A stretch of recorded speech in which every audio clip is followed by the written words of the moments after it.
And we're live. Welcome to Awakening Warriors, where we talk about life, love, lessons, and learning. Anything new this week?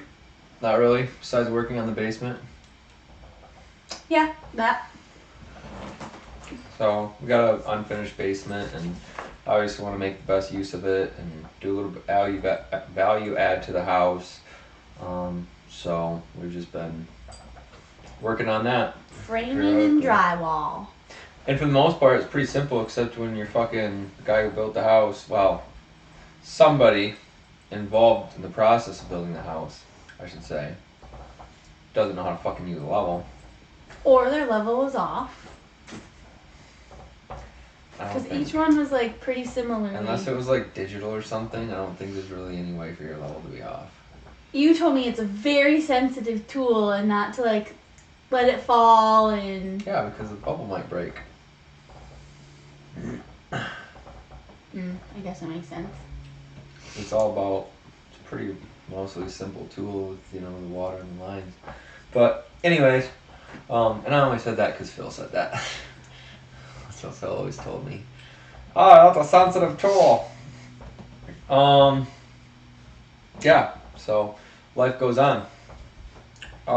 This week, we're talking about, I don't even know necessarily how to top categorize it, I guess. Basically, like here and now and how those things can affect your life and how you live your life and all that jazz. So. What do you mean by here and now? So, actually, the first time that I was introduced to this concept is one of our coaches, David. I don't know if he talked about it in general or if he told us to read that book by Eckhart Tolle, The Power of Now, which is an incredible book, by the way.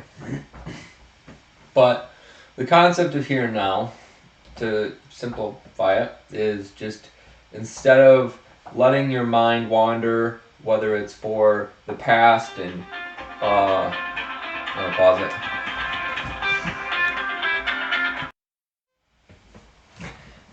Anyway, sorry, I got a call. So where was I? The concept of here and now. Yeah, and you're first introduced by David, whether it was through the book or directly. But the basic concept is don't think about. Basically, if you start thinking about either the future or the past, it steals your present moment. Because now you're not living within this present moment. Like right now, us doing this podcast and being conscious of it, and observing the details of what's going on, rather than thinking about like, for instance, I gotta go fix some electrical shit at the hotel. Like I could be thinking about that right now, and that could, damper my mood because I'm like, oh, I gotta do this, blah blah blah. Jim Rohn actually says it really well. Think about work at work and think about play at play. Like he talks about, there's a great video of him talking, and he's like, I'm at the beach and I'm thinking about work, and then I'm at work and I'm thinking about the beach, and he's like, be where you need, just like be in the present moment and like work while you're working, and if you're out with your family, be with your family, because a lot of people I feel like struggle with that. I know I used to a lot more. Now I'm just like, I think it doesn't even necessarily have to be like past or future either, because like when you're like daydreaming, like you can be thinking about some like hypothetical thing that doesn't even necessarily exist, but like then you're not in that present moment. Yeah, for sure, I agree. I think technically that would be like a future thing for me, depending on, I think I could be wrong, but I think it really breaks down to, whether you're thinking about the future or the past, whether that's, something that's hypothetical or whether that's something, literal or whatever, Because, like, even, like, give me an example, I guess. Well, I was thinking more so, which maybe as adults we tend to be just very one or the other, but like kids daydreaming in school, like they could be thinking about like, which I guess would be a future thing, like driving a race car, or like how, I guess either one would, because I was thinking about, or how they're thinking about recess, but that's like some future thing. Yeah. I think I used to think about like the people I had like crushes on, and like these things were never really happening, like, Yeah. and it wasn't real because I was thinking about being married to this person when I was in like whatever grade, like. Yeah. But again, that's a future thing in my little kid mind. Yeah, for sure. Yeah, to simplify, it's usually, future, past at the end of the day. Which, that leads us to, the next point for the most part is those things steal your joy. A lot of times. Not all the time, but a lot of times. Because one, it's taking you out of the present moment. And then two, it's also potentially causing either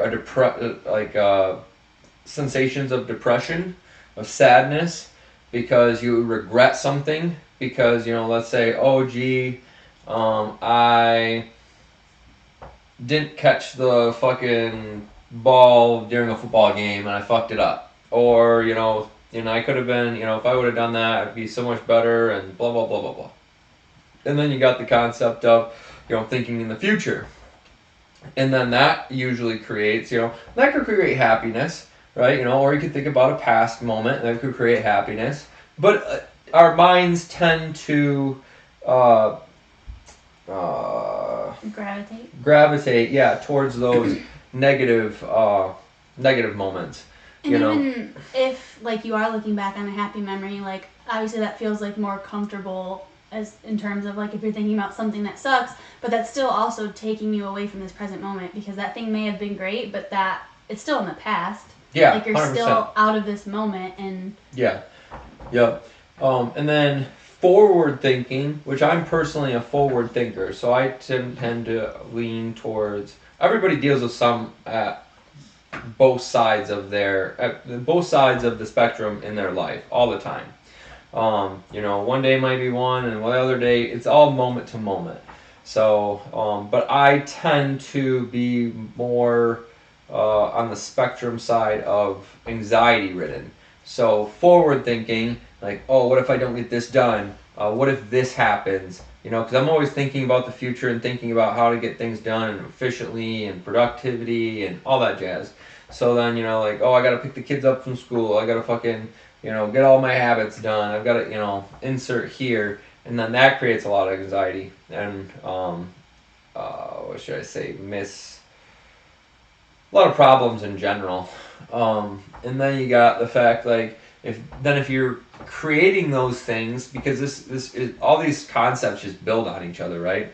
And then if you're like sad or anxiety ridden due to your thinking, and then you say something, and then I jump down your throat, and then like that stresses our relationship. So basically, the point of this like concept is be in the here and now. I want to get a tattoo eventually that says "Be where your feet are and free your mind." It's basically like a mixed.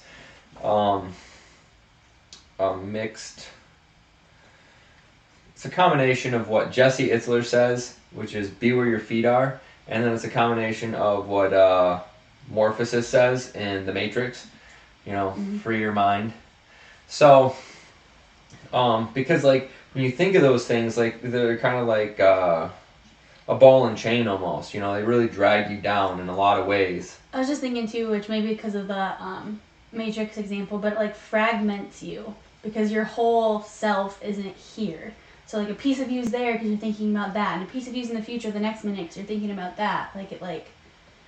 Yeah, for sure. Fragments the whole of you because you're not here. And I think, for instance, even like right here, I just had it. I was thinking about what I was going to respond to you while you were talking. That was one. But fuck, I just had something because I was thinking that I was like, oh yeah, that, and then I was like, oh fuck, that. You know what I'm talking about? Ball and like, chain, yeah. No, I was just. No, I know, but that's just where you were. Yeah. Well, so yeah. I was just thinking while you were talking, like, what was he talking about? Yeah. So basically, like, even with her talking, I was already like, it just popped something into my mind. So then I started thinking about that while she was talking, and then that took me away from fully understanding and being in the moment with her and listening to that versus me thinking about my response. But fuck, I forgot what it was now. Damn it. That's what I was just reminding you of ball and chain. Just where you're at. Yeah, yep. Yeah, I'm not really sure. I was just gonna go, like, I'm always heavy on, like, the grace piece, and so just, like, if this is something you're working on or if it's new, just reminding yourself that, like, you're not gonna always do it 100% of the time. Like, even the best, like, even, like, Eckhart Tolle, and, like, Jim Rohn, like, they have moments when they're Yeah, not. for sure. These are concepts that you're just gonna have to constantly work at. You're never gonna be perfect, right? But even like going to the gym. Going to the gym, I listen to podcasts or music, so then I'm not even necessarily focusing on my workout as well as I could be. You know, for now it works right now. Or like, you know, just mundane tasks, daily tasks, you know, like when you're doing the dishes or weeding the garden or mowing the lawn or you know you're constantly thinking forward or backward, you know, like. That makes me think about, like you specifically. I say this often just because it pops up, but, like, having music on a lot, like, because think about, like, mundane tasks. Like, people will put on music to when they need to clean, or put on music when they need to build, like, and or if we're in the vehicle and it's quiet, like, you generally will, like, go to turn something on, and, like, I wonder if that's like a could that be like an anchor but also a distraction, or do you think it's like only a distraction? An anchor in what sense? That, like, you're not just in your head, because sometimes, like, because I enjoy the quiet, like, when I'm driving more often than not, but there are times when I do have it quiet and then I'm just, like, in my head still.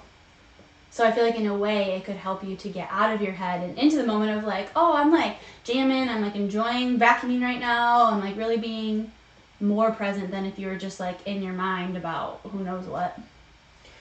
Yeah, I think it can be utilized, in my personal opinion, both ways, but then you're still not concentrated on, like, if that's your sole purpose to listen to music and jam out, but then also you're not in the here and now of driving or doing the thing, you know, you're probably more focused on dancing and everything else, which is, you know, we're not saying, or at least I'm not saying that that's a negative thing, or you know, all the time. It's just something that people need to be aware of because, like a lot of people are on antidepressants and fucking anxiety pills and whatever else. So you think a thought, and this is scientifically proven, right?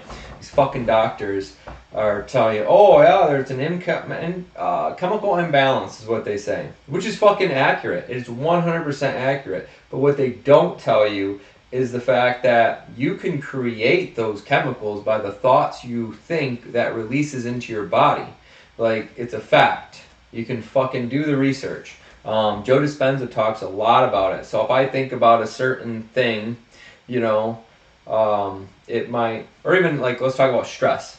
Cortisol, stress gets fucking released every time you're triggered and like, oh, I'm scared or frightened or, you know, I don't know, stressed out in any way, then that releases a hormone called cortisol. Cortisol is not necessarily great for your body. Everything's good in its own, in Moderation. yeah, moderation, but it's not good to be flooded with cortisol all the fucking time. You know what I mean? So then when you think a thought that makes you happy, or when you think a thought that makes you sad, or think a thought that makes you anxious, those hormones get released into your body. You know, so yes, I agree. It's 100% a chemical imbalance, but you also have those things. So what happens is your body starts to get addicted to these certain chemicals, and it's just basically like anything. It's a substance at the end of the day. It's just like fucking nicotine or I don't know, fucking cocaine, methamphetamines, anything. Like, you take this stuff and it gives you a result, and then you do it so often your body gets addicted to it, caffeine, and then eventually your body wants more, so then it like kind of gives reasons to have more, and then it just keeps on flooding it. So it's a challenging thing to, you know, come out of it, because your body's saying that you need it, you know, your body's saying like, so then your body like starts trying to fucking yeah get Yeah, more of it. so where that goes with, like, the thoughts is, like, if you think a thought that makes you sad, then you're going to feel that. And then I think what also is like important to point out with that too is that although it might be like a more uncomfortable emotion, if you've done it so often, it's still familiar. It's still comfortable. Mhm. It's easy because we tend to get not stuck, but like we have how many thoughts a day? Like A fucking billion. I don't know. no, I think I don't know. It's like 90,000 or 65,000. I don't know. We have a lot of thoughts a day, but 90% of the thoughts that we have today, we had yesterday. And so as humans, we tend to do things that are familiar and comfortable and Habitual. right. So in that sense, like if yesterday I thought thoughts 90% of the time that made me feel sad, I'm going to do that again today, and then the next day, and then the next day. And so when it comes to like being like in the past or the future as far as our thoughts, like that's why like bringing them back to the present moment can be super helpful, because it can be literally like breaking patterns that you engage in that aren't serving you but are comfortable. Yeah, which is another great episode, patterns and stuff, that we've talked about doing eventually before. We're always like, what do we want to talk about this week? And then we probably have a fucking list of 1,000 things mentally that we could talk about, but patterns definitely need to write that one down. I feel like that probably would have been a good one for this week. Yeah, potentially. I mean, obviously they come up all the time, so Yeah. we'll have good examples. But I think even just like today and some of the conversations we've had, like I told you, like I can feel myself wanting to go back into that pattern. Yeah, yep. So long story short, if you're able to stop yourself from living in the past or living in the future, then and being in the moment, you're much more likely to be a happier person, I'd say. You know, Yeah. less stressed typically. You know, because like if you think about a lot of things, you're like, oh man, what if this happens? What if that happens? That's where a lot of your fucking anxiety and stress comes from. Is but actually like, okay, sit down, think about this very moment. You're in this very moment. Is there anything wrong with this very moment? No.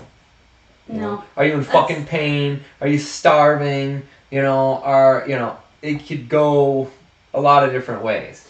Yeah, and those things, like, if you're somebody who's in chronic pain like that, someone might be like, well, yeah, but I also think I think it was David, right, who says, or maybe it was in the book, that, like, depression and anxiety cannot exist. So, like, people might think, like, no, I'm still anxious in this moment. Well, then you're not in this moment. No. Because it's impossible for that to be the case. Yeah, for sure. Yep. And two things, so practical things, because just to say, like, be in the present moment, do that more, like, great, that sounds awesome. How do you do that? I will say, is there now a good time to interrupt? You can, I'll remember the things. From personal experience, I do know I can have anxiety with just like, and I not even know why. There are times where I can have anxiety and not particularly know why in the moment. I just like, all right, because I'm unaware. I'm unaware of something. Something's going on, and I'm just not aware of it. I was just gonna say sometimes, especially because our subconscious is what runs like the show 90% of the time. Like there still might be patterns and thoughts and whatever hanging out back there that your conscious mind isn't aware of. Yeah, yep, and it might just be my body, basically producing those things because it's like addicted. Like it just naturally wants those hormones. So my body's just like, oh, let me flood through those. For instance, real quick lesson on like opioids, right?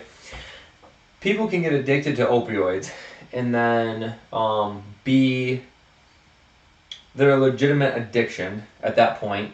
But what happened, because they were taking them for pain and everything else, well, their body might have healed at this point, but their body will continue to have those nerve endings fire saying, I have pain, just so you will feed the body the opioids.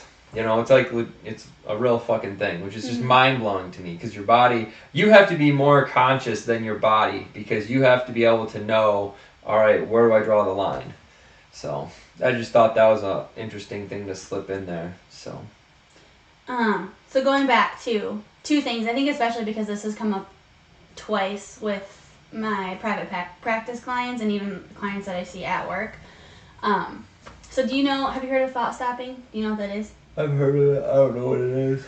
So thought stopping is literally, so if you're like, sometimes we have these trains of thoughts that aren't helpful, that we just keep going because, again, it's comfortable, it's familiar, our brain's like, yep, keep going, do that again. And then once you notice that, because you may be on a train of thought for like minutes before you even recognize that that's where you're at. Go ahead. I just gotta respond to this real quick. And so once you become aware of that thought, then you literally just say stop. So you either say it out loud, you say it in your head, you imagine a stop sign, a red light, a hand up, like whatever works for you. And then that's it. So it's thought stopping. You literally just have, because you have the ability to, you can control what you think. Even if you may not feel that or think that, especially if you've been in these patterns and ways of thinking for so long, you can feel like you don't have that power and that ability, but you absolutely do. So once you like catch a train of thought that isn't helpful, doesn't feel good, you just don't like it and don't want it there, you literally just say stop. And so that doesn't mean that that train of thought is not going to pick right back up. It doesn't mean that in an hour you're not going to think about that thing again. But that like one can help with your awareness, because like that's the biggest thing is people aren't even aware of what's playing in their head. There's like constant narrative in our head, and a lot of people just aren't even aware of that. That shit will pick back up in like fucking 10 seconds. Less than that. Yeah. So one of my clients, not even an hour. Like it'll be like stop, and then like literally you'll just be like, oh, okay, cool, and then like boop, right back to it. One of my clients said, I was like, you might be telling yourself stop tomorrow like thousands of times, and that's probably going to be annoying. But the point is, you are strengthening your awareness muscle, because otherwise you just run with that shit and never are aware of it. It's kind of like autopilot. You're like droning on. You're just like. And then two, that time between, so it reminds me of Wayne Dyer, who talks about the gap. So that time between stop and that next uncomfortable thought will eventually get longer. You will practice, you will get better at being able to create that space between uncomfortable or like negative or not feel good thoughts.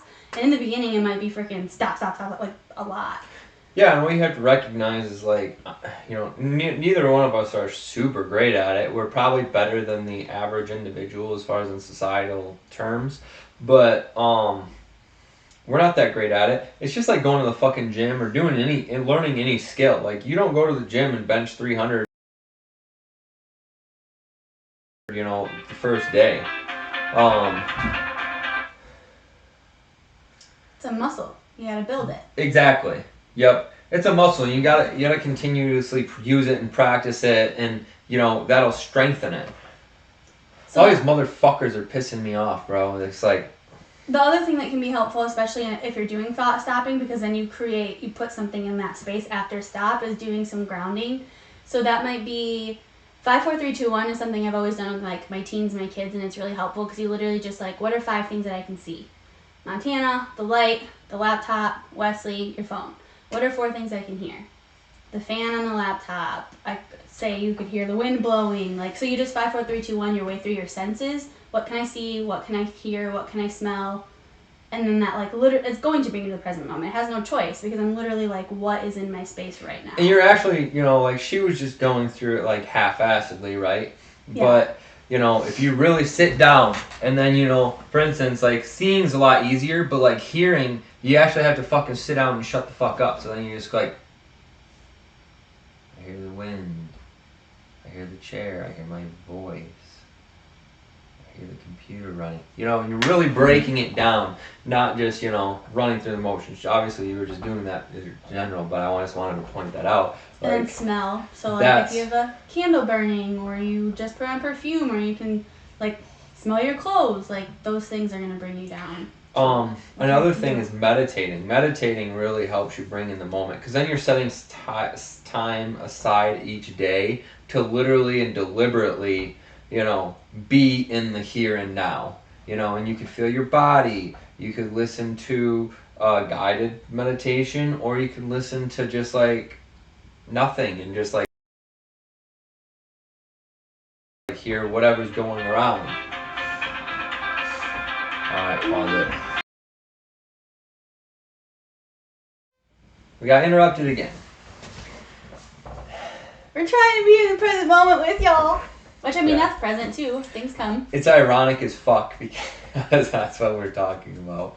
But like this is also a good example. Like how fast can you bring it back? You know, like will I continue to sit here and think about that or like what's going on, or can I bring my attention back to you and like the podcast and everything else? And that's a perfect example for what you were just talking about, which is meditation, because your mind is still going to keep going even if you sit and you listen to the noises and so that's like the skill is how quickly can you bring it back to the present moment.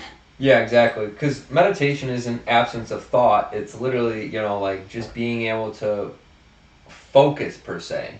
Like Right. that's Have what that like the noticing, right? So like being aware of your thoughts and observing, but then bringing it back. Yeah. Yep. And that's the gap that Wayne Dyer was talking about, because when you meditate, especially in silence, like you're going to have thoughts, right? They're going to come, and so eventually as you practice that, your gap in between thoughts will get longer. Yep. Have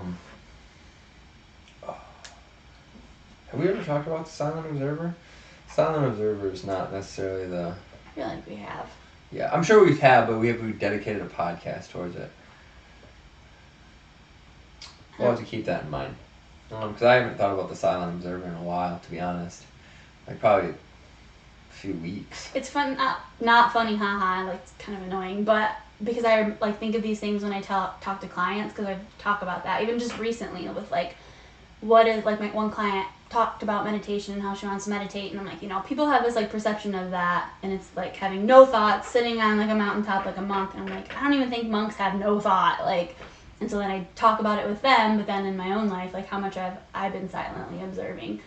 I think when I can feel the patterns and I'm in them, I'm like aware, but like when I'm every day like doing all right, I don't pay attention as much. Yeah, I need to write things down, like practices, and I had at one point I did write them down of like practices that I need to be conscious of and like really implement in my life and stuff. I don't know if they're in my planner or where they're at this point, but maybe I just go through my head again and yeah, thought auditing is another one that Mark Evans talks about. But yeah, get back to a little bit more discipline on certain other areas in life. So, this concept here and now, be where your feet are, can literally radically change your life. Like it is like this is fucking gold. I mean, my life since implementing or even being aware of the concept has radically changed. I mean, it's just like I don't even know how to describe it. It's better than gold, to be honest. Because now if you're able to really practice and take that one nugget and fucking expand it and be very good at it, holy shit. Did you want to talk about the nowhere thing? Oh, yeah. Honestly, yeah. So until about literally a second ago, I didn't even kind of fully understand it. And maybe this is just my perception. It's always my perception. Perception is everything. You know, perception is in the eye of the beholder. You know, one person might see something and, you know, think like, oh my God, that's so horrible. And then the other person might be like, you know, oh, that's so great. But the here and now. Here and now, nowhere. And so now and right. Here. Yeah. So NOWHERE to simplify it. You know, if I had a fucking thing, I'd write it down and show you. But you get the concept. Hopefully. So here and now equals nowhere. For thoughts, at least for me, that's like, so your thoughts are nowhere. You know, if you think about it like, oh, they're here or they're there, they're nowhere. They're here now. They're here now. For me, and maybe this is bringing in another piece of it that doesn't need to be there, but that made me think about like attachments. Because if you're nowhere, yeah, there's no attachment. Yeah, it's nowhere. Yeah. Or like if there's the past or the past or the future, there's generally some sort of like attachment. Yeah. Anyway. Attachments are so interesting. Attachment basically means like politically. You could think about politically because that's such a big thing. Like, you know, hot topics like abortion or taxes or all those things. And those are big ones, which I think is easy to think of, but even small little attachments like take up your energy that Yeah, like that guy fucking cut you off, or Right. you know, you lost your favorite pen, or you know, some shit like Or that. even when we were just somewhere. Oh, when I ordered this. We were nowhere. We were nowhere. When I ordered the stinking breakfast burrito instead of the lunch one, I was like, oh man, that one has lettuce and tomato. I should have ordered that one. Like blah blah blah. And then I think you might have said something about attachments. Yeah, like, I did. People and their attachments are Yeah. interesting or whatever, and I was like, but even something as little as that, like I was And after. then you were attached to the fact that I said that. So I you're generally like, get triggered when you bring up attachments. I was gonna say that too. Like, and then there's an attachment. I'm not perfect by any means, but I'm much further along the detachment process, probably because of my childhood. I was gonna say we can circle back to this because you also talked about how you can't connect with humans, which is really freaking sad, and that's I think part of it because you're just so detached. Like, if I just don't attach to anything, I'm safer, and that includes people. Yeah. Yeah, maybe. I don't know. Oh, now maybe. Maybe. I can stand on the possibility. Are you standing on solid ground? Yeah. Oh, good. Yeah, I mean, like I said, this can radically change your life. Like, this is such a fucking simple concept, and it's just game changing for the most part. It's simple, but it's not easy, especially if Oh, you no. haven't been practicing it. No. And even when you do practice it, like this has been in our worlds, and we've been aware of it for like a while. Yeah, and for we sure. still sometimes just don't. Yeah, like even the silent observer, I totally slipped my mind for probably maybe even close to a month since we got here. You're welcome. I don't fucking know. Like, it's something that I need to focus on again. But And that's why I think too, like just like how do you eat an elephant? One bite at a time. So from somebody to go to like my thoughts are 95% geared toward depression to just like I'm gonna be in the present moment. Like that is Yeah. an unrealistic leap. So like what can you do? Can Yeah. you start to become aware of what plays in your head, and when it doesn't feel good, say stop. yeah, if you can get 5 minutes, you know, and then 10 minutes, and then 15 minutes, And even then 5 can 30 be a lot. minutes. Like Yeah, for sure. you want, especially in the beginning of changing habits and doing new things, you want to set yourself up for success. Because your mind is already going to want to resist. And so if you choose something that's super freaking hard, there's already just normal resistance from your brain that wants to do everything the same. And then if you aren't succeeding at it, then you're going to be like, well, what is the point? So if your meditation needs to look like a minute and you just pay attention to what's in your head, or you practice thought stopping and you only did that 10 times today when you probably were on trains of thoughts over and over and over, like that's 10 more times that you caught yourself that you weren't doing yesterday. Yeah. Like that's huge. At the end of the day, you just gotta put in the fucking work. You just gotta make a decision. Like it's a choice. Yeah, you gotta put in the work. And then Like, it's gonna be Work it. fucking work every day and over and over and over again. But your options are either do the fucking work or live your miserable fucking life continuously over and over and over again. Like, that's just how it is. It's even just- that simplified. like do grounding. Even if you can't catch yourself and stop and then do some grounding, just do grounding as soon as you wake up. Do grounding right before bed. And it doesn't have to look like using all of your senses. I think that that's helpful because it's I don't know. It's something that is going to bring you back to the present moment. You don't really have to try that hard because it's just like, what do I see? What can I hear? But even just like putting your hand on your heart and like taking a breath. Like, all right, you just took a moment to get like back to this moment. You took a second to get back to this moment. Yeah. Preaching to myself also as I say these things, like I'm hearing it myself. Yeah, you should watch this podcast. Be good for you. I'm good at, there's certain, we all have strengths and weaknesses, fuck. I'm pretty solid at the detachment thing, naturally. Probably partially because of my personality and partially because of my childhood. And then, you know, I'm not so good at the here and now. But I am 1,000 times better than what I was, you know, when I first started this path. Like, there's like a night and day difference from, in every aspect of life, but, you know, this one as well. Because, like, before, this is all hooey bullshit, you know, and then, like, I would have never even thought about this stuff or considered this stuff. But in the beginning, I was very secular. Can you say secular? Is that a good input there? Just like as far as my thought process? With the herd almost. like I was with the herd in certain ways. I wasn't necessarily with the herd in other ways, but like just like my thought process in regards to how I thought, not what I thought. You know what I mean? Mm-hmm. So how I thought was very similar. What I thought was always different. You know? Yeah, that makes sense. Yeah. I don't know if the word secular, but I totally get what you're saying. Yeah. Yep. So, this is just one small tool. I shouldn't even say it is, but it isn't. It's small, but it's big. You know. So this It's is small, one tool. but it can have huge impact. Yeah. Yeah. It's a life changing thing. You know.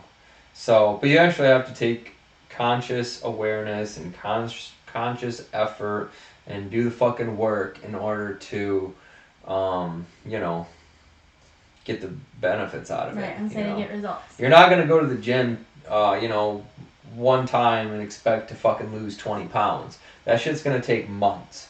You're gonna have to take months to lose those 20 pounds. Well, your fucking thinking has been trashed. And it's not even necessarily your fault, is how we were trained. Well, now you know a better way. If you're watching this, you know, like now you fucking know a better way of, you know, living your life and thinking your thoughts. So that's all we have to offer. Mm-hmm. Oh, what's that fuck? What do the Hodge twins always say? Do whatever the fuck you want to do. Back when they were twin muscle. I used to watch those guys in high school. But anyways. Cool. That's it, huh? Mm-hmm. Be in the here and now. Feel free to follow us on Instagram. Check us out on Facebook. Feel free to add us as a friend. If you're watching this, ring the bell and subscribe. Share this with your friends if you found any value in it, or you think anybody could, anybody you know could benefit from the concept. So we're just trying to basically make a difference in people's lives because of the stuff that we've spent the money. Like, we spent money to learn this stuff, and We invested. Yeah. For sure. We invested a lot of money in our lives, in between books and coaches and courses and seminars and conferences and all this fucking shit in order to get to the point where we're at. So if we can offer this to you guys, and and you guys want to take it, I mean, most people won't take this shit. They're just gonna fucking overlook it and say blah blah blah. So, but that, in my opinion, But that's not you. But that just makes it more valuable, in my opinion. So, all right, cool. We're outie. See you guys.